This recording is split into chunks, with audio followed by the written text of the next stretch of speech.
আসসালামু আলাইকুম। শুরু করছি মহান আল্লাহর নামে। আজকে আলোচনা করব ফৌজদারি কার্যবিধি 1898-এর 1 নম্বর ধারা। এই ধারার বিষয়বস্তু হচ্ছে সংক্ষিপ্ত শিরোনাম আরম্ভ। এখানে বলা আছে এই আইন ফৌজদারি কার্যবিধি 1898 নামে অভিহিত হবে এবং ইহা 1898 সালের 1 জুলাই হতে কার্যকর হবে।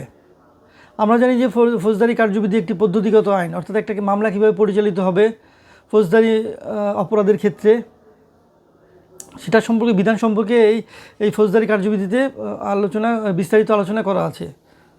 অর্থাৎ একটি মামলা ক্ষেত্রে কীভাবে গ্রেফতার হবে, কীভাবে সমন দিবে, কীভাবে তার বিচার পদ্ধতি হবে, কীভাবে সাক্ষী গ্রহণ করা হবে, এটাই ফৌজদারি কার্যবিধিতে বলা আছে। ফৌজদারি কার্যবিধির ব্যাপ্তি হচ্ছে সমগ্র বাংলাদেশ, অর্থাৎ সমগ্র বাংলাদেশে ফৌজদারি কার্যবিধি 1898 বলবৎ থাকবে। তবে বলা আছে যে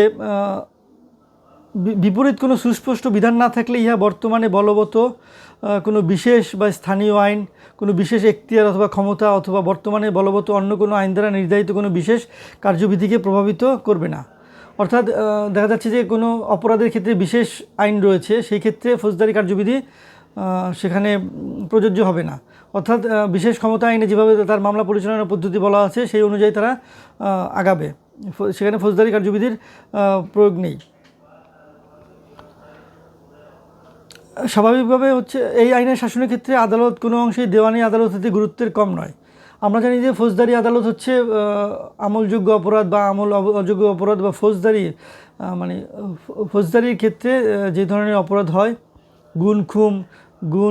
খুন, তারপর অপহরণ, তারপর ব্যভিচার, ধর্ষণ, এই ক্ষেত্রে যে বিচারের ব্যবস্থা সেটা হচ্ছে ফৌজদারি কার্যবিধি।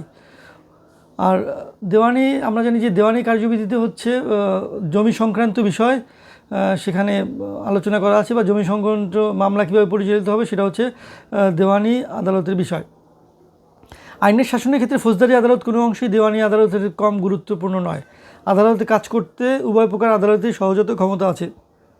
অর্থাৎ দেওয়ানি কার্যবিধি যেমন সহজাত ক্ষমতা আছে, ফৌজদারি কার্যবিধিতেও তেমন সহজাত ক্ষমতা রয়েছে।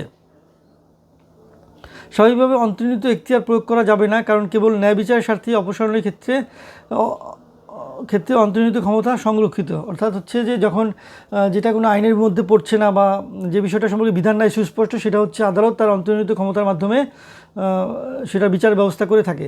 কিন্তু সেটা অবশ্যই ন্যায়সঙ্গত হতে হবে। ন্যায় বিচারের স্বার্থে আদালত এই সহজাত ক্ষমতা প্রয়োগ করে থাকে।